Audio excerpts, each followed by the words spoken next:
Hello, everybody. Welcome, my lovely renovators, to the How to Renovate podcast. It's Tash here, and I hope you are having a wonderful week. This week's episode is titled Renovation Burnout is Real and How to Avoid It. Now, I have been here before and I have seen a lot of people in the same place before. Now, I don't think this gets talked about enough really in the renovation world because we're so focused on the budgets, the contractors, choosing the right people, the tile choices, the flooring, the color of the paints. But really, renovating can be pretty full on. And it actually has an emotional toll, which I have felt before, because life does not stop when you're renovating. In fact, sometimes life, just to be a little rude, ramps it up when you're renovating. I mean, I have been pregnant through two of our most major renovations we've done on our own homes. And so it's not always going exactly to plan. You may have still planned, which you know I'm all about, and it will definitely reduce the chance of your burnout, but life does not stop.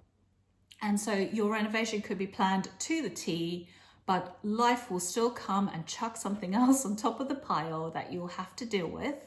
And so that then adds to the burden, the decisions, the feeling that you're just having to deal with quite a lot whilst you're going through this quite tough thing of having your home in disarray or not being in your own home, having it ripped out and having to deal with contractors and architects who you haven't ever have dealt with before.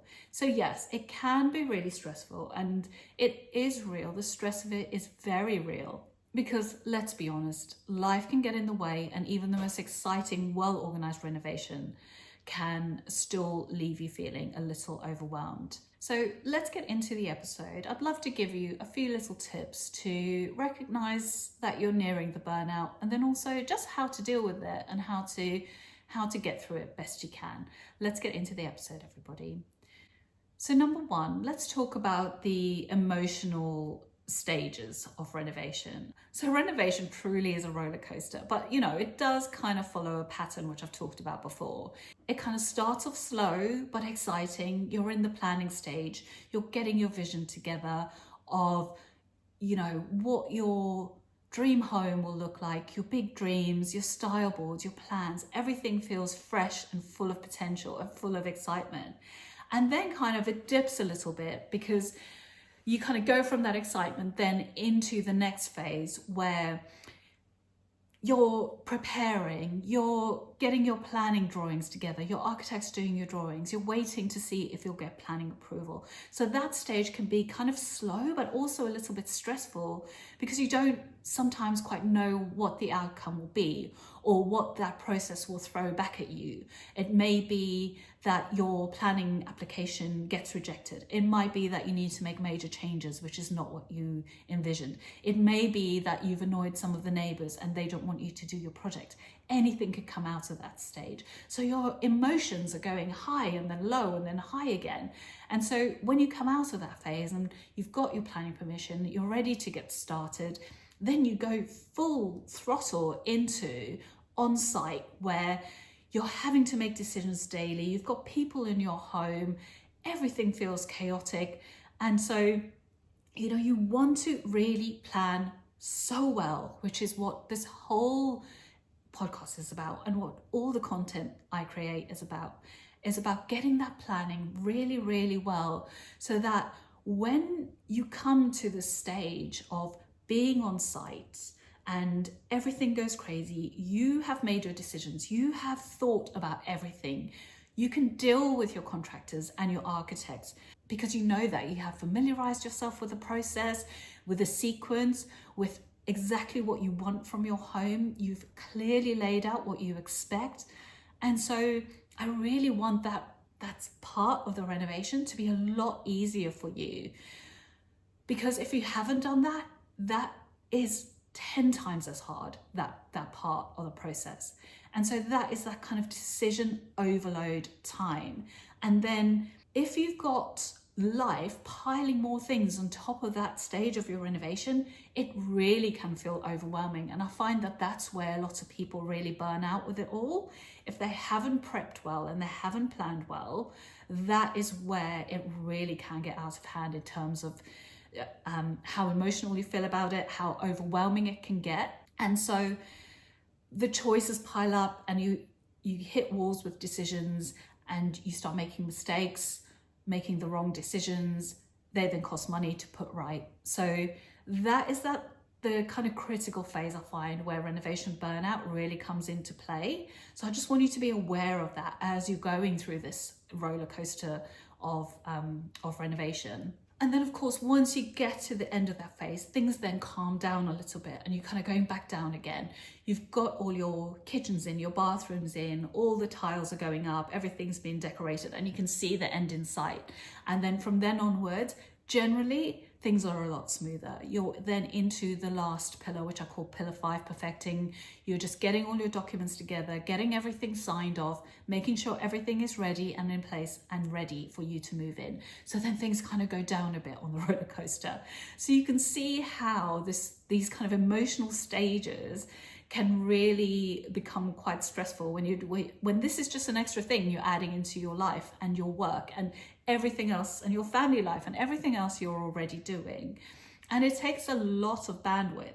And so this is always why I want you to try and be as prepared as possible for your renovation, because all of that work and time that you put in at the start, this is when it's going to pay off big time. And so just knowing this, I think, just understanding these stages is going to help you just normalize those emotional ups and downs as you're going through your renovation. So, you're not failing, you're just human. This is just how they go. And I just would like you to be as prepared as possible so that you can go through it knowing what to expect, but also in a place where you've planned so well that when life throws other things at you, you know that your renovation is under control, it's well planned, you have your decisions in mind, and you can deal with everything on your plate just a little bit better. So let's move on to number 2. The tools that I use to manage decision fatigue, which can then lead to this renovation burnout and stress, is the planning. It always is. And so I always say focus on the planning, and this is how within your planning stage, just a few things you can do to manage that decision fatigue so that it doesn't go beyond that to that really high level of stress and burnout during your renovation. Because if you are prepared, then things will be a lot easier, right? So just a few tips here is to, within the planning stage, really try and make as many of your decisions as you possibly can there. When it comes to layout, when it comes to style, when it comes to materials, make your decisions there and don't overwhelm yourself even at that stage. For every single decision that you need to make, narrow that down and batch your decisions as well. So if you're looking at the kitchen, let's say, try and make all the decisions for your kitchen in one session or in one section of decisions, in one group of work, I should say.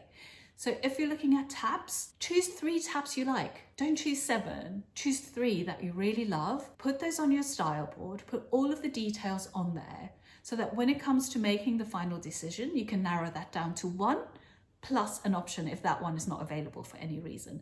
And you can do that with almost every item you need to choose in your home. Narrow down your decisions really early on so that when you walk onto a building site mid-project and your builder and your plumber are there going, where are your taps? You're not then having to go online or into a store and look at 100 different styles of taps and choose. So this is a way you can do it with every single item in your home to just make that whole process easier for yourself. And then moving on to number 3, we want to take breaks, but without stalling progress. So if you know this is coming, and you'll know that because of this podcast, because of knowing the process of renovation, or maybe some other content you've been listening to or reading. So if you know this time is coming, this crazy time where everything's going to be asked of you, you're going to be making hundreds of decisions, you can plan for it, right? So that also means that you can plan and know when a good time for those breaks are. So that break might be at a time when you just are feeling overwhelmed and you need to say to your contractor or your builder that you need to take just a short time. I never ever recommend taking a really long time during your project, but even if you could take a day or two just to kind of recalibrate, just to get some calm back, just to double check all your decisions so that you can then go back stronger rather than battling through in a state of confusion or overwhelm and then making even more mistakes as you go along. So you really want to get that last phase of the mid-renovation right. That is where I see a lot of people making mistakes. And taking a little break doesn't always mean that everything has to stop just because you're not there for a day or two. There will be jobs that your contractor can carry on with. There's always a lot to do. They can carry on with things that decisions have already been made on, and you can just take a moment and just take a day or two so that you can avoid that renovation burnout. You really need to think about your renovation as a bit of a marathon, not a sprint. I mean, you know that that sprint is going to be coming in the middle, but you really need to think about just spreading out the amount of work and the amount of energy needed to get through the renovation. And something I always say here as well is, and I think this works great for avoiding burnout, but it's actually to celebrate the milestones during your renovation, because there are actually many. So I remember celebrating some milestones when we were building the house, and every now and then it's just so lovely to just take a moment and actually see what you're creating and have a look around. You know, crack open a bottle of bubbly on a Tuesday night when the foundations have been laid, or on a Saturday after a tough week when finally your building is watertight. So take those moments to celebrate as well, because that's just going to make you appreciate the process more, and then also just really look forward to your moving day. So really look out for those signs that might be starting to appear, that you're feeling a bit burnt out. Perhaps you're feeling a bit snappy or impatient or emotional. Perhaps you're struggling to make small decisions, or perhaps you're avoiding your site visits for some reason, or you don't want to talk to your builder that day. These are all little signs that you're probably approaching a point where you will feel like you've had enough.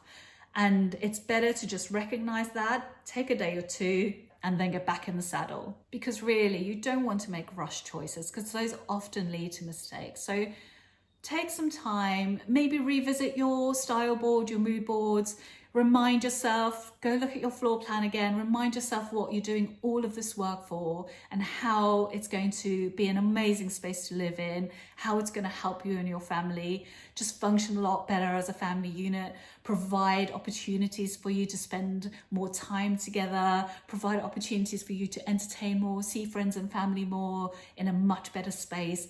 So think about those things, think about the future, and stay motivated, and really be conscious of your energy and how you're spending it, especially in that mid-renovation when everything is just kind of getting to the peak of decision making, and you at that last stage where you can see the finish line in sight and you're starting to feel really exhausted. That's usually when it hits. So just be really aware of it. But you know, your dream home is in sight and you can get there. Just be really aware of it all. But I know you can get through it, especially because I'm here to help you. I've done this so many times before. I'm here to help you. Everything I do is to help people like you get through your renovation, because I know renovations are tough, but life is also tough, and they all seem to come at the same time. So if you need more help, just go check out our website, guys. I've got so much for you there. Go to southplaystudio.com/freebies. There's loads of resources there. I've got some masterclasses for you as well on my website. And also, as you probably know by now, I have my ultimate renovation course called Renovating, which has got everything you need included to help you get to the end with a really successful renovation. Because I truly, truly believe that meticulous planning is the most effective way to avoid delays and budget blowouts when you're working on your dream home and your dream renovation project. So do go and check those out. Everything I do is to help you. And that beautifully brings us to the end of this episode, everybody. I hope you have a fantastic week, and I will see you next week in next week's episode. I look forward to it. I'll see you then. It's bye for now. For more information on my 5-pillar process for successful renovation, you can go directly to southplacestudio.com/pillars, where you'll find an introduction to the process which covers each of the pillars and what they cover. We also have a number of other free renovation resources.